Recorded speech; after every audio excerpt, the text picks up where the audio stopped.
할렐루야. 2024년 1월 3일 수요일 아침 새벽 묵상 창세기 8장입니다. 지난 밤도 잘 주무셨나요? 오늘도 계속해서 말씀을 읽어 나가시면 좋겠습니다. 오늘 우리는 달력에 나와 있기로는 창세기 7장에서 9장까지입니다. 말씀 통독해야 할 부분이죠. 9장까지 잘 읽어 나가시길 바라고요. 오늘은 특별히 8장의 말씀 함께 나눠봅니다. 사람들은 누군가 나를 기억해 주기를 바라기도 하고 또 기억해 주면 감사합니다. 목사님 같은 경우 은퇴 목사님, 원로 목사님 같은 경우 더 고마워하시는 것 같아요. 은퇴하시면 자신이 담아왔던 공동체에 출석할 수 있으면 좋겠지만 UMC에서는 후임자를 위해서 출석하지 못하게 하고 있죠. 물론 은퇴하신 후에는 좀 더 따뜻한 곳으로 이동하시기도 하고 또 여러 가지 시설들 또 형편들이 좋은 곳으로 가시기도 합니다. 반면에 성도들은 좀 다르겠죠. 내 자신이 공동체 안에서 잊혀진다라는 것은 가혹한 일일 것 같아요. 만약 아무도 나를 찾지 않는다면 내가 잊혀져 버린 것인지, 이 공동체 안에서 내가 존재감이 없어져 버린 것인지, 이런 생각 자체가 나를 우울하게 만들고 마음이 상하는 일이 될 것입니다. 그런 면에서 인기 연예인들 어떨까요? 인기가 사라지거나 찾아주지 않으면 그 마음의 변화가 그들을 고통 가운데 몰아넣기도 합니다. 그동안의 화려한 조명과 무대에서 사람들의 주목을 받았는데 이전만큼 인기가 못해진다면 심적 고통이 말하지 않고 느껴보지 않더라도 얼마나 힘들지 우리는 이미 뉴스에서 많이 보아왔고 들어왔고 접해왔을 겁니다. 그래서 요즘은 어린이나 아이나 할 거 없이 SNS를 하게 됩니다. 나의 존재감을 과시하기 위해 SNS 등의 사진을 올리고 또 그것을 사람들이 좋아요 눌러주는 것을 좋아합니다. 어떤 것은 팔로워가 된다고도 하죠. 신기하게도 많이 좋아요 해주면 좋고 관심이 없어 적게 좋아요가 되어 있으면 기분이 이상하게도 가라앉습니다. 그런 면에서 신앙을 가진 우리들도 하나님께 은혜를 받고 하나님과 교제를 하고 하나님께서 나를 잊어버리지 않고 나를 끌어주시고 나에게 은혜를 주신다는 것으로 존재감을 느끼게 됩니다. 반면에 어떤 이들은 영혼의 깊은 밤을 지나고 있을 때가 있어요. 영혼의 깊은 밤이라 하는 것은 하나님께서 나를 잊어버렸나? 야, 도대체 하나님 어디 계신 거지? 왜 나한테는 하나님의 아무 역사가 없지? 이런 생각이 들 때죠. 내 옆에 있는 사람에게는 하나님의 은혜도 주시고 기도하면 응답도 주시는데 남편도 잘 만나고 아내도 잘 만나고 자녀 복도 있는데 그런데 나에게는 내 인생에 아무런 일도 일어나지 않고 내가 하나님을 위해 무언가 열심히 해도 아무런 반응이 없으시고 내가 어려움을 겪고 있어도 전혀 침묵하실 때 그때를 영혼의 깊은 밤이라고 합니다. 중요한 것은 영혼의 깊은 밤의 시간들을 우리가 어떻게 하나님과 교제하며 기다리느냐 하는 겁니다. 이 기다림은 굉장한 내공이 필요한 거죠. 오늘 본문에 노아의 가족들도 깊은 밤을 보내고 있습니다.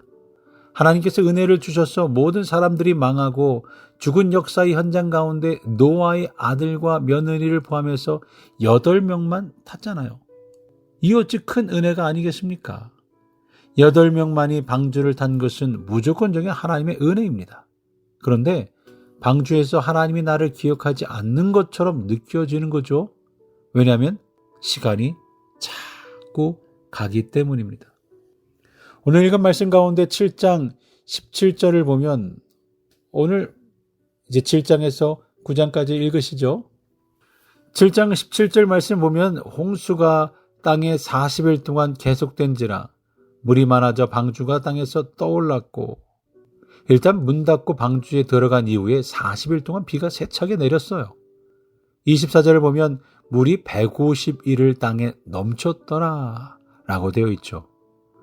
노아와 노아의 식구들이 장장 190일 동안, 즉 6개월 열흘 동안 방주 안에서 짐승들과 살았다는 겁니다. 그 기간은 절대적인 기다림의 시간이죠. 우리 중에는 또 기다림이네, 또 기다림이야 하시는 분이 계실지도 모릅니다. 대림절이 얼마 지나지 않았는데 또 기다림에 대한 이야기라는 거죠.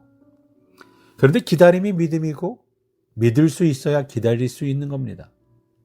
이렇게 노아와 노아의 식구들에게 이 기간은 절대적인 기다림의 시간이었습니다. 그들은 혹시 하나님이 우리를 잊으시지는 않았는지, 방주에 타고 있는 기간들, 이 시간들이 영원히 지속되면 어떡하지? 우리가 내리지 못하면 어떻게 되는 거야? 이렇게 생각하면서 두려움과 불안에 사로잡혀 있었습니다. 하나님께서 이스라엘 백성들을 애굽에서 구원하실 때 10가지 재앙으로 애굽을 심판하셨죠. 그런 상황을 보면 신이 나기도 할 겁니다. 압제하던 애굽을 보면서 야, 하나님이 이렇게 하셨어, 저렇게 하셨어. 얼마나 신이 나겠습니까? 하나님은 우리 편이다. 하나님께서 우리를 사랑하신대. 대단한 큰 증거죠. 그리고 홍해를 건넜습니다. 홍해를 건넜는데도 스케일이 장난이 아니에요. 큰 사건이죠, 홍해 건너는 것. 그러나 홍해를 건너간 이후부터는 혼자서 걸어서 가나안 땅까지 가야만 합니다. 구름이 택시처럼 기다리고 있는 것이 아닙니다.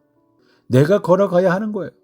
낮에는 타는 듯한 태양의 열기와 밤에는 아주 차가운 추위가 나를 기다리고 있는데 그 모든 것을 견뎌내야만 하는 거죠. 그 기간 가운데 혹시 하나님께서 나를 잊어버리지는 않으셨는지 염려가 됩니다. 그러나 우리가 은혜 받을 때는 하나님께서 나와 함께 하신다는 확신이 마음의 증거로 다가오죠. 그러나 그 이후 은혜의 시간이 끝나고 나서는 역시 기다림의 시간이 반드시 옵니다. 노아와 가족들에게도 하나님과의 교제와 단절이 끊어진 것처럼 느껴지는 기간이 있는데 우리에게도 반드시 그러한 시간이 있다라는 거죠. 그러나 그때 우리가 붙잡아야 할 것이 있습니다. 8장 1절 말씀 함께 읽어봅니다.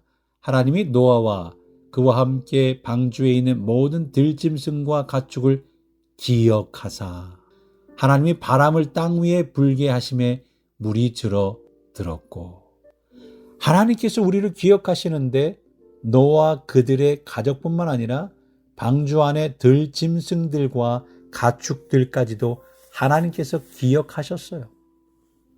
기억하다라는 히브리어 단어 자카르는 사전적 의미가 하나님의 가슴에 칼로 새기다라는 뜻입니다. 조각칼, 아주 날카로운 것으로 후벼 판다는 뜻이죠. 정말 아파서 기억이 납니다. 잊을 수가 없는 거죠. 하나님은 노아와 그의 가족들뿐만 아니라 방주에 타고 있는 짐승들까지도 기억하는 분이에요. 하나님 그분 자신의 가슴 속에 날카로운 뭔가로 후벼 파서까지 기억하시는 분이시죠. 나는 너희들을 잊지 않는다. 염려하지 마라.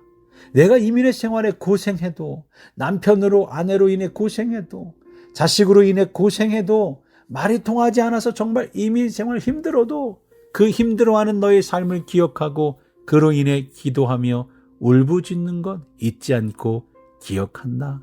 염려하지 말아라. 때가 되어야 하는데 물이 말라야 방주가 내려오지 않겠냐. 그때를 기다려라. 내가 잊지 않고 있으니, 기억하고 있으니 아무 염려하지 말고 기다려라. 하나님께서는 서서히 물을 빼고 계시죠. 물로 뒤덮였던 지구상에 물이 서서히 줄어들게 하십니다. 그러나 그 기다림의 시간 가운데 방주 안에 타고 있는 노아와 노아의 식구들은 답답해 죽을 지경이겠죠. 오늘 우리는 언제까지 기다려야 합니까? 하나님, 이 침묵의 시간은, 영원의 기쁜 밤의 시간이 언제까지입니까? 원망이 이만큼 차오르고 기다림의 시간을 견디지 못해서 포기하고 싶고 던져버리고 싶을 때, 그때 기억하사 자카르라는 단어를 생각해 보시기 바랍니다. 바로 하나님의 가슴에 후벼 파듯이 나의 이름을 새겨주셨다는 것을 기억하기 바랍니다. 이것을 기억해야 합니다. 하나님께서 우리 이름을 기억하고 계시고 그분의 가슴팍에 새기고 계신데 기억하지 못하고 알아주지 못한다고 원망만 하고 있다면 하나님께서 얼마나 가슴 또 아프시겠습니까? 하나님께서는 기억하시는 분입니다. 우리가 그것을 기억한다면 영혼의 깊은 밤을 넉넉히 건너갈 수 있습니다. 넉넉히 이길 수 있습니다. 2024년도 기대해 볼만 합니다. 이걸 하나 붙잡고 기다려 본다면 내 인생에 차올랐던 물도 빠질 것이고 답답했던 일도 해결될 줄로 믿습니다. 여러분의 각자 말씀의 묵상의 자리로 계속 그 자리를 가지시며 우리 함께 기도할 때 시다 아파트의 김미애 집사님 편찮으셔서 못 오셨는데요. 함께 기도해 주시고 장하나 권사님 완전히 회복을 위해 기도해 주시고 이봉순 집사님 어머님의 건강을 위해서도 함께 기도해 주시며 정은식 집사님 통화도 몇 번 했는데요.